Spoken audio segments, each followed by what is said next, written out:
नाम है किरण बेदी। सफाई कर्मी का हालचाल पूछती हुई किरण बेदी, चाय बेचने वाले का दुख दर्द समझने की कोशिश करती हुई किरण बेदी, बिना हेलमेट बाइक चला रहे युवक को नसीहत देती हुई किरण बेदी। आगे से मैं ये माइंड करूंगा, आगे से हेलमेट लगा के ड्राइविंग करूंगा। Thank you so much. आम लोगों के बीच आम आदमी पार्टी के खिलाफ दिल्ली बीजेपी की नई किरण है किरण बेदी। कि आने वाले दिल्ली विधानसभा चुनाव में भारतीय जनता पार्टी श्रीमती किरण बेदी के नेतृत्व में चुनाव लड़ेगी। किरण जी भारतीय जनता पार्टी की ओर से मुख्यमंत्री पद के लिए भी प्रत्याशी होगी। किरण बेदी को आप इतना कंपटीशन क्यों नहीं मानते? आप अगर बीजेपी को जनता नहीं मानती, मैं थोड़ी जनता नहीं मानती। जनता कह रही जी 15 दिन पहले कोई पैराशूट से ले आए, तो मीडिया के लिए अभी थोड़ा उत्साह है। सवाल यह है कि बीजेपी आला कमान को दिल्ली चुनाव में प्रधानमंत्री नरेंद्र मोदी की जगह किरण बेदी को अपनी पार्टी का चेहरा बनाने की जरूरत क्यों पड़ गई? अरविंद केजरीवाल के खिलाफ किरण बेदी को सीएम उम्मीदवार बनाकर बीजेपी ने जो दांव चला है, क्या वो कामयाब रहेगा? अन्ना के आंदोलन से भी जुड़ी नहीं स्टेशन के अंदर समान, लेकिन मन में एक तकलीफ जरूर है कि कहां आप अन्ना के साथ खड़ी होती थी और आज आप अमित शाह के साथ खड़ी हैं। लोग पूछ रहे हैं ये कहां आ गई तुम किरण बेदी। अब आपको मैं ऐसे ही 22 पता बिना बताए घूमूंगी, आपको मिलूंगी और ये पूछूंगी आपकी तकलीफ और एक नंबर भी दूंगी आने वक्त। जैसे बीजेपी की सरकार दिल्ली में आती है, एक नंबर घुमाओगे और उस पर शिकायत बताओगे कि मेरे से इस फलाने व्यक्ति ने मेरे साथ ये अन्याय किया, लेकिन उसका नाम पता होना चाहिए फिर। अगर नाम पता नहीं होगा तो मैं कैसे मदद कर सकूंगी? अगर सरकार की मदद चाहोगे तो एक नंबर दूंगी।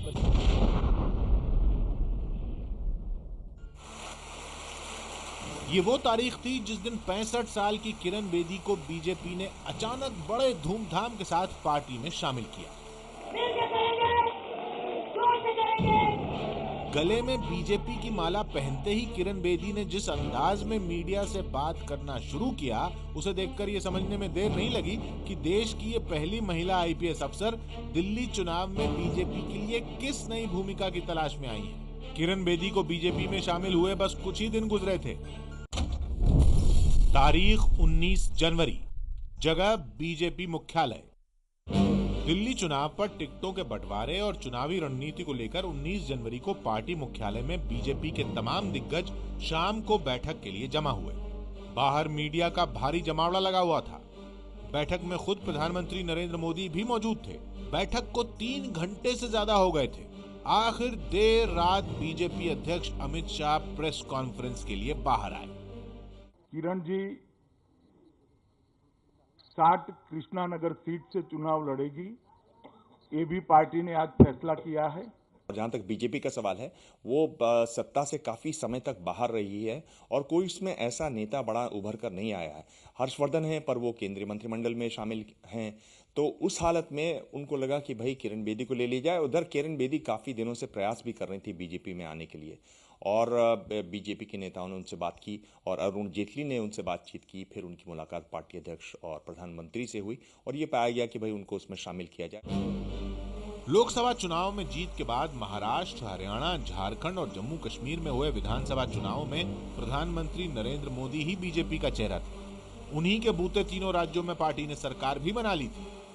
दिल्ली में भी चंद दिन पहले तक नरेंद्र मोदी ही पार्टी का चेहरा थे। जो देश का मूड है वही दिल्ली का मूड है।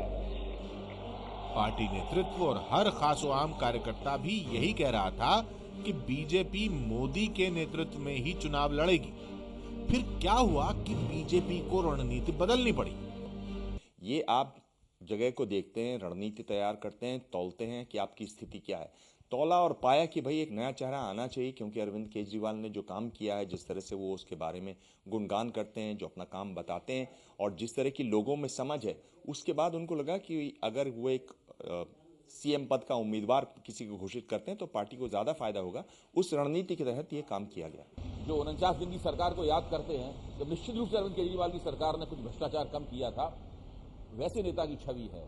तो मुझे लगता है कि भाजपा, अरविंद केजरीवाल जिस तरह जम के टक्कर दे रहे हैं भाजपा को, उससे भारतीय जनता पार्टी के जो रणनीतिकार हैं उनके पेट में पानी हो गया है।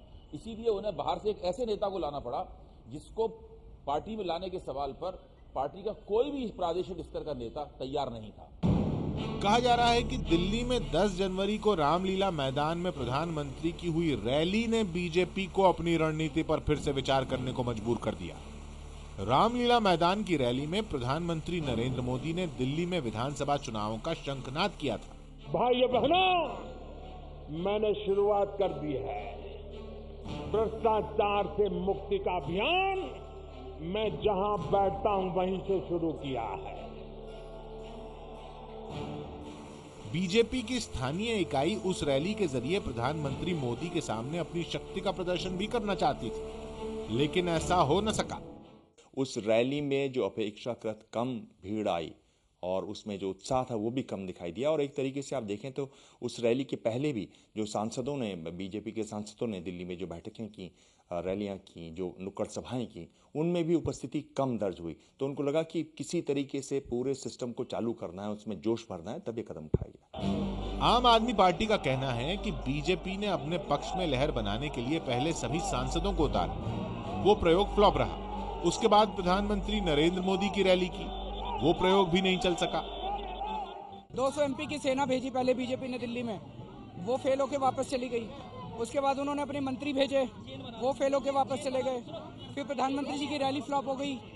तो अब उनको बेसिकली एक ऐसा चेहरा चाहिए था जिसके ऊपर हार का ठीकरा फोड़ा जा सके। आपके विरोधी कह रहे हैं कि आपको एन चुनाव से पहले इससे लाया गया है कि अगर बीजेपी इस चुनाव में खराब प्रदर्शन करती है तो हार का ठीकरा नरेंद्र मोदी पर नहीं, किरण बेदी पर फोड़ा जाए। मेरा ख्याल उनको विश्वास नहीं था कि मैं कंसिडर कर लूंगी, लेकिन मुझे कंसिडर करने के लिए सिचुएशन ऐसी बन गई थी कि मैं चाहती थी कि मेरी दिल्ली बच जाए।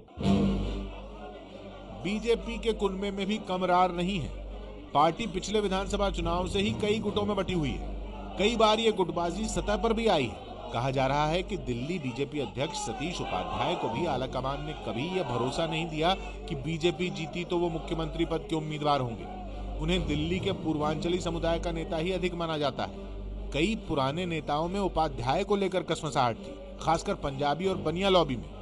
मोदी और शाह की चिंता चुनावों से पहले बीजेपी के कुनबे को दुरुस्त रखना भी था। किरण बेदी इस लिहाज से बेहतर विकल्प हो सकती थी और पार्टी ने ऐसा ही किया।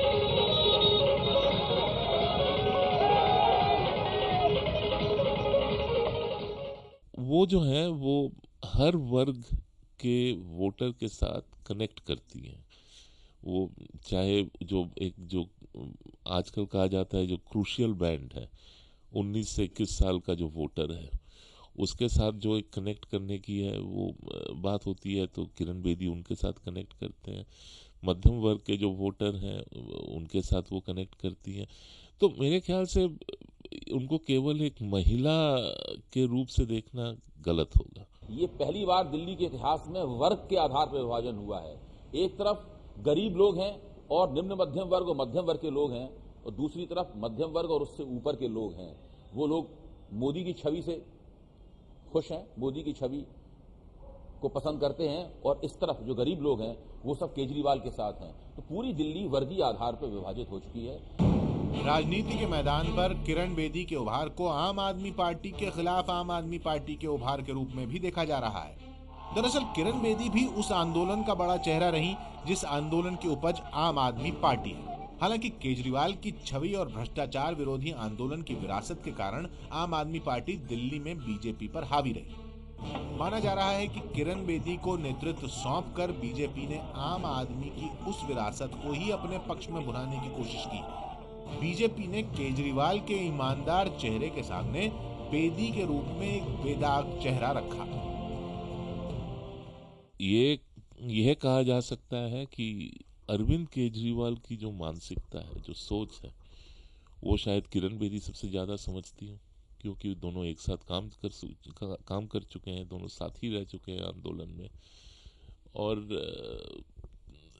तो मैदान में स्ट्रैटेजी क्या हो, टैक्टिक्स क्या हो, शायद ये किरण बेदी ज़्यादा समझती हो। यही वजह है कि उनके ऊपर किरण बेदी ऐसे व्यक्ति को थोपा गया जो कि मुख्यतः गैर राजनीतिक है, जो अभी तक सामाजिक कार्यकर्ता था। एक नेता के रूप में इसका विकास अभी अभी शुरू हुआ है और वो पता नहीं किस दिशा में जाएगा। यहां तक कि भाजपा के नेता और भाजपा के कार्यकर्ता भी नहीं जानते हैं कि जो व्यक्ति हमारा नेतृत्व करने के लिए आला कमान द्वारा भेजा गया है, दरअसल ये है कौन सी शय, इसको हम किस रूप में देखें। एबीपी न्यूज में जो पोल आई है, सोमवार को जो पोल दिखाया गया है, उसी से पता चल जाता है कि उससे कितना असर हुआ है।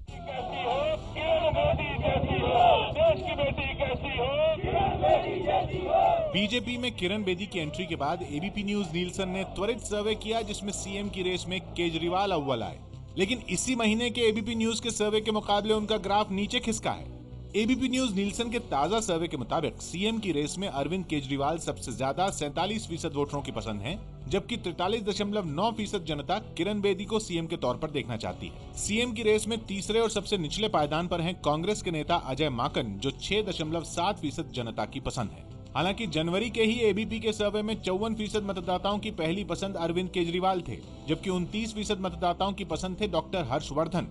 किरण बेदी की एंट्री से पहले केजरीवाल हर्षवर्धन से काफी आगे थे, पर अब केजरीवाल का ग्राफ गिरा है। दिलचस्प बात यह है कि नवंबर और दिसंबर महीने के एबीपी न्यूज के सर्वे में सीएम की रेस में लगातार केजरीवाल आगे बढ़ रहे थे, लेकिन किरण बेदी की एंट्री ने उस रफ्तार पर न सिर्फ ब्रेक लगा दी बल्कि घटा दिया है। नवंबर के सर्वे में 39% जनता केजरीवाल को बतौर सीएम पसंद कर रही थी, तो दिसंबर में यह बढ़कर 43% हो चला, जबकि जनवरी में 54% हो गया था। डॉक्टर हर्षवर्धन को नवंबर में 38% जनता पसंद कर रही थी, तो दिसंबर में 39%, लेकिन जनवरी में घटकर 29% हो गया। ये सर्वे जिस समय किया गया था उस समय तक बीजेपी ने किरण बेदी को अपना सीएम उम्मीदवार नहीं बनाया था। अब देखना है किरण बेदी बीजेपी की चुनावी नैया पार लगा पाती हैं या नहीं। कोशिश ये थी कि जो अगर झगड़े हैं, गुटबाजी है, वो किरण बेदी के आने के बाद खत्म हो, लेकिन वो उल्टा ही होता दिख रहा है। काफी कुछ तो बढ़ गया है और सड़क पर आ गया है। आज भी खूब हंगामा हुआ बीजेपी में। दिन बीता लेकिन बीजेपी दफ्तर के बाहर हंगामे की तस्वीर नहीं बदली। लगातार दूसरे दिन नारेबाजी हुई। इस बार शिकार बने दिल्ली बीजेपी के प्रभारी प्रभात झा। हंगामा बढ़ा तो प्रभात झा ने अभय वर्मा को डांट दिया। 1 मिनट में बाजी निर्णय लेगी, 1 मिनट में जो तुम्हारे समर्थक तुम्हारे काबू में नहीं है। प्रभात झा ने चेतावनी दी कि अगर हंगामा शांत नहीं हुआ तो उन्हें पार्टी से बाहर का रास्ता दिखा दिया जाएगा। हालांकि एबीपी न्यूज से बात करते हुए प्रभात झा ने इन्हीं नाराज कार्यकर्ताओं को भगवान बता दिया। कार्यकर्ता है, अपने कार्यालय में ही तो आया है, इसलिए मुझे कोई दिक्कत नहीं है। कार्यकर्ता भगवान है मेरे लिए, मैं उसकी पूजा करता हूँ। मंगलवार को प्रदेश अध्यक्ष सतीश उपाध्याय को भी विरोध का सामना करना पड़ा था।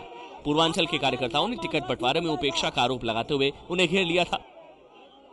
एक दिन पहले पिछले दरवाजे से निकलने को मजबूर होने वाले सतीश उपाध्याय अब कह रहे हैं कि पार्टी में कोई अनुशासनहीनता नहीं है। दफ्तर में ना तो कोई हंगामा है और ना ही कोई अनुशासनहीनता है। केवल कल और आज कुछ कार्यकर्ता स्वाभाविक रूप से जिनका मन खराब होता है अपने नेता को लाइक करते हैं और सबके मन में आता है कि उनको चुनाव लड़ना चाहिए। उनके गुस्सा को समझना उनका अधिकार है हमसे बातें